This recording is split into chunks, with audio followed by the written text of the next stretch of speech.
اعوذ باللہ من الشیطان الرجیم بسم اللہ الرحمن الرحیم ووصینا الانسان بوالدیہ حسنا وإن جاهداك لتشرك بي ما ليس لك به علم فلا تطعهما إلي مرجعكم فأنبئكم بما كنتم تعملون والذين آمنوا وعملوا الصالحات لندخلنهم في الصالحين صدق اللہ العظیم۔ آج ہم انشاءاللہ سورہ عنکبوت کی جو ہے وہ 8ویں آیت کی ترجمہ و تفسیر شروع کریں گے۔ وَوَصَّيْنَا الْإِنسَانَ بِوَالِدَيْهِ حُسْنًا۔ وصینا کا اصل معنی جو ہے وہ وصیت کرنے کے ہیں، لیکن یہاں پہ چونکہ یہ اللہ جل شانہ جو ہے وہ اپنے بندے سے ارشاد فرما رہے ہیں، تو یہاں پہ ہم اس کا معنی لیں گے حکم کرنا۔ ایک معنی اس کا حکم کرنا بھی بنتا ہے۔ تو وصینا الانسان، ہم نے انسان کو حکم دیا ہے بوالدیہ، کہ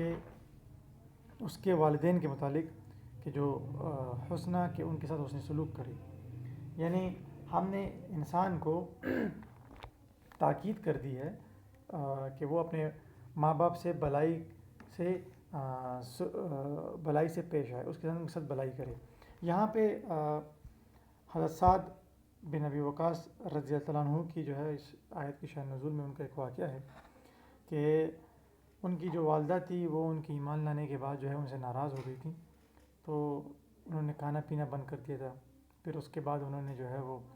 جب اس طرح ان کے بیٹے نے ان کی بات نہیں مانی، یعنی ایمان جو ہے اس کا ایمان قبول کرنے کے بعد اس کو چھوڑا نہیں، تو ان کی والدہ نے پھر کسی کے ورغلانے پہ جو ہے وہ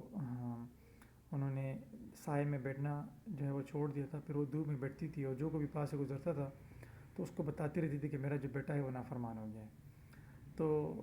سعد بن ابی وقاص رضی اللہ عنہ جو ہے وہ اس سے بڑے پریشان تھے، اور یہ بات انہوں نے حضور پاک صلی اللہ علیہ وسلم سے کی اور ان کے سامنے یہ واقعہ پیش کیا۔ تو پھر یہ آیت اس پیشی منظر میں جو ہے وہ نازل ہوئی۔ اس آیت کے بعد جن لوگوں نے ان کی والدہ کو جو ہے وہ اس طرح کی ترغیب دی تھی، تو وہ ان کے پاس گئے، ان کو بتلایا کہ اب تو بہت مشکل ہے کہ سعد جو ہے وہ آپ کی بات مان جائے۔ لیکن یہاں پہ چونکہ یہ حکم جو ہے وہ اس کے بارے میں اللہ جو فرما رہے ہیں، پوری آیت کا جو ترجمہ ہے وہ یہ ہے کہ وصینا الانسان بوالدیہ، ہم نے انسان کو وصیت کی ہے کہ وہ اپنے والدین کے ساتھ جو ہے نا حسن سلوک سے پیش آئے۔ وَإِن جَاهَدَاكَ، اور اگر آپ کے جو والدین ہیں وہ کوشش کریں لِتُشْرِكَ بِي، کہ میرے ساتھ کسی کو شریک کریں، یعنی اللہ جل شانہ کے ساتھ شرک کرنے کا اگر والدین حکم دیں، مَا لَيْسَ لَكَ بِهِ علم، جس کا آپ کو علم نہیں، جس کا آپ کے نالج میں بات نہیں، تو فَلَا تُطِعْهُمَا، تو ان کی بات کو قبول نہ کرو، ان کی بات کی پیروی نہ کرو، ان کی بات کو جو ہے وہ تعمیل نہ کرو۔ اِلَيَّ مَرْجِعُكُمْ، میری ہی طرف آپ نے لوٹنا ہے۔ فَأُنَبِّئُكُمْ، تو میں بتلا دوں گا آپ لوگوں کو، بِمَا كُنتُمْ تَعْمَلُونَ، جو تم کرتے تھے۔ یعنی اللہ جل شانہ جو ہے وہ اس آیت میں ایک اہم مسئلے کی طرف ارشاد فرما رہے ہیں کہ والدین کی جو اطاعت ہے اور ان کی جو فرمان برداری ہے، اس کا حکم اللہ جل شانہ نے بھی دیا ہے اور اللہ جل شانہ کے رسول صلی اللہ علیہ وسلم نے بھی دیا ہے، اور باقاعدہ اس کے فضائل بیان کیے۔ لیکن اگر والدین انسان کو شرک کرنے کا حکم دیں گے تو وہ حکم جو ہے اس کے لیے وہ اس پہ پابند نہیں ہوگا اس کو ماننے کے لیے۔ تو یہاں پہ یہ ایک اہم مسئلہ جو ہے اس پہ جو ہے وہ یہاں سے اس آیت سے نکلتا ہے کہ والدین کی اطاعت ضروری ہے، ان کا حکم ماننا بھی ضروری ہے، لیکن شرک کے معاملے میں جو ہے ان کے حکم کو جو ہے وہ تسلیم نہیں کیا جائے گا۔ اور اللہ جو ہے فرما رہے ہیں کہ میری طرف آپ نے لوٹنا ہے، اور پھر جب آپ میرے پاس آؤ گے تو میں آپ کو بتا دوں گا کہ جو تو آپ لوگ کرتے تھے، یعنی اگر آپ نے اچھا عمل کیا ہے تو پھر میں اس کے متعلق آپ کو اجر دے دوں گا، اور اگر آپ نے کوئی برا عمل کیا ہے تو اس کے متعلق جو ہے پھر ظاہری بات ہے اس کی سزا ہوگی۔ والذین آمنوا وعملوا الصالحات، اور وہ لوگ جو ایمان لائے، وعملوا الصالحات، اور نیک اعمال کیے، لندخلنہم، تو میں ضرور کہ ضرور ان کو جنت میں ضرور کہ ضرور ان کو داخل کروں گا، فی الصالحین، نیک بندوں میں۔ اب یہاں پہ علماء نے اس کی تین ترجمہ کی۔ ایک تو سمپل سادہ سا ترجمہ ہے کہ وہ لوگ جو ایمان لائے اور عمل صالح کیے، اللہ جو ہے ان کو نیک لوگوں میں شامل کر دیں گے۔ اور جب اس کی وضاحت کی جاتی ہے، تفسیر میں بات کی جاتی ہے، تو یہ کہا جاتا ہے کہ جو لوگ ایمان لائے اور عمل صالح کیا تو اللہ جل شانہ جنت میں جو نیک لوگوں کے درجات ہوں گے اس میں ان کو داخل کر دیں گے، یعنی لوگوں کا ایمان لانا، عمل صالح کرنا ان کو جنت کے اعلیٰ درجے تک پہنچا دیں گے۔ اور یہی جو ہے اس آیت کا جو ہے وہ ترجمہ ہے۔ اور آگے جو ہے اللہ جو فرما رہے ہیں وَمِنَ النَّاسِ مَن يَقُولُ، اور لوگوں میں سے کچھ ایسے لوگ ہیں جو یقول جو کہتے ہیں آمنا باللہ کہ ہم ایمان لائے اللہ پر، فَإِذَا أُوذِيَ فِي اللَّهِ، اور جب اوذیہ ان کو تکلیف پہنچتی ہے لوگوں کی طرف سے، فی اللہ اللہ کے راستے میں، جعل فتنۃ الناس کعذاب اللہ،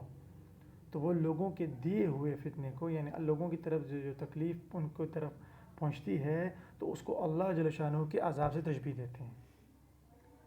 تو یہاں پہ جو ہے وہ منافقین کے جو ہے ان کے ایک خصلت کا جو ہے وہ ذکر ہے کہ وہ یہ تو کہتے ہیں کہ ہم نے جو ہے وہ اللہ پہ ایمان لے آئے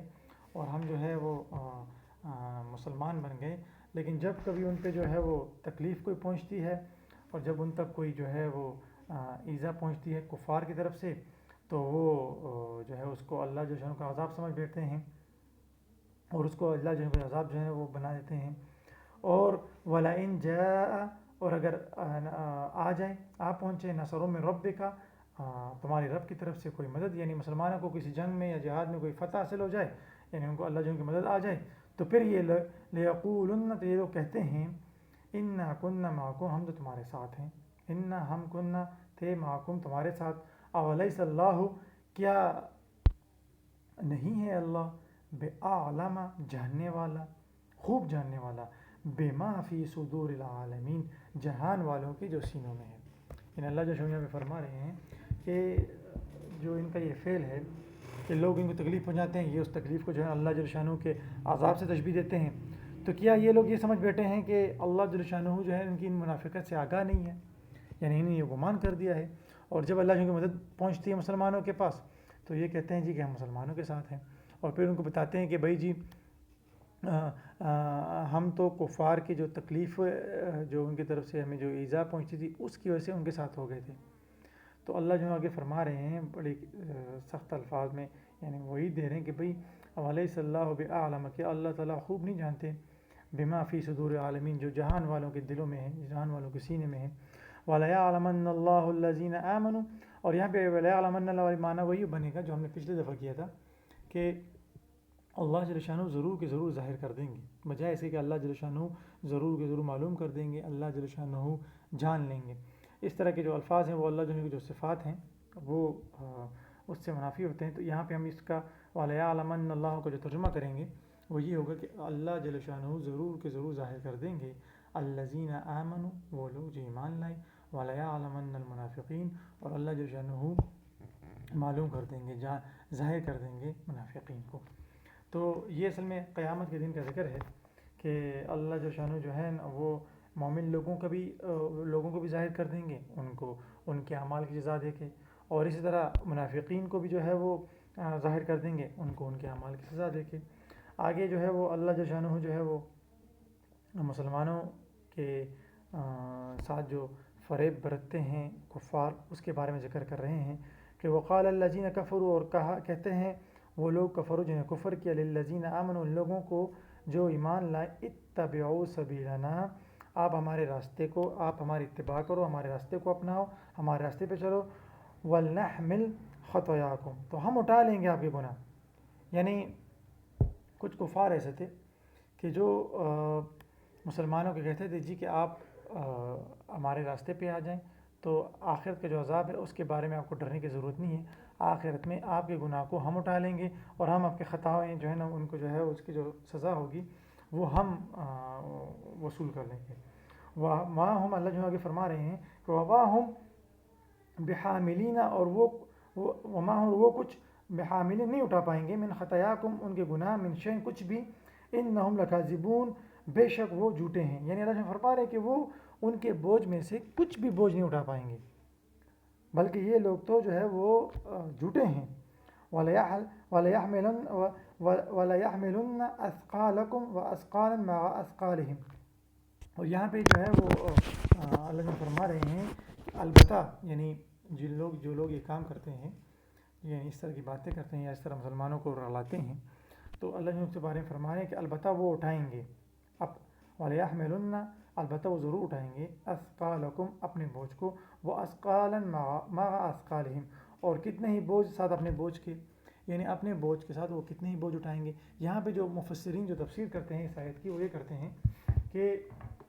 ٹھیک ہے کہ جو لوگ گناہ کرتے ہیں بذات خود تو ان کے گناہوں کی سزا باقیوں کو لوگوں کو نہیں ملے گی، لیکن جس طرح یہ کفار مسلمانوں کو رغلاتے ہیں، ان سے کہتے ہیں کہ آپ ہمارے راستے پہ آ جاؤ،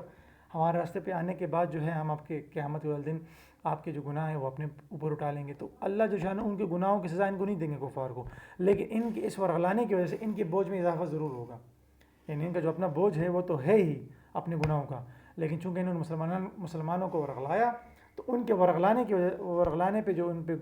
گناہ لازم ہوگا، جو انہوں نے گناہ کیا تو وہ بوجھ بن کر ان پہ لاد دیا جائے گا. آگے اللہ جو فرما رہے ہیں وَلَا يُسْأَلُنَّ، اور وہ پوچھے جائیں گے یوم القیامہ، قیامت کے دن ان سے پوچھ ہوگی، ان سے پوچھ گچھ ہوگی، ان سے حساب کتاب ہوگا. عَمَّا كَانُوا يَفْتَرُونَ، کہ جو کچھ وہ جھوٹ بناتے تھے، جو باتیں وہ کرتے تھے، اور جو وہ اپنی طرف سے جو ہے وہ کہانیاں بناتے تھے، یعنی اللہ جو شان قیامت کے دن اس کے بارے میں پوچھ کریں گے. یہاں پہ اس آیت کے تفسیر میں قرآن میں مولانا مفتی محمد شفیع صاحب رحمۃ اللہ علیہ فرماتے ہیں، وہ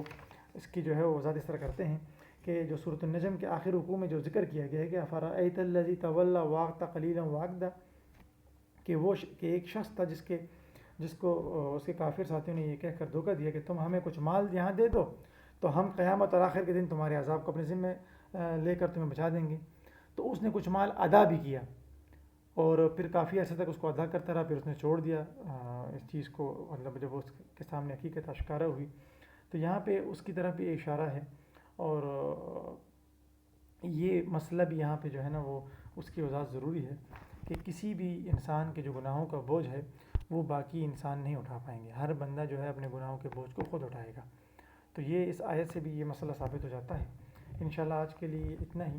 اور مزید انشاءاللہ اگلی کلاسوں میں جو ہے وہ ہم جو ہے مزید سورۃ العنکبوت کی آیت کا جو تفسیر و ترجمہ انشاءاللہ پیش کریں گے. اللہ تعالیٰ ہمارے اس عمل کو قبول فرمائے اور ہماری ان کلاسوں کو جو ہے وہ ہمارے لیے آخرت کے لیے صدقہ جاریہ بنائے. آمین. السلام علیکم.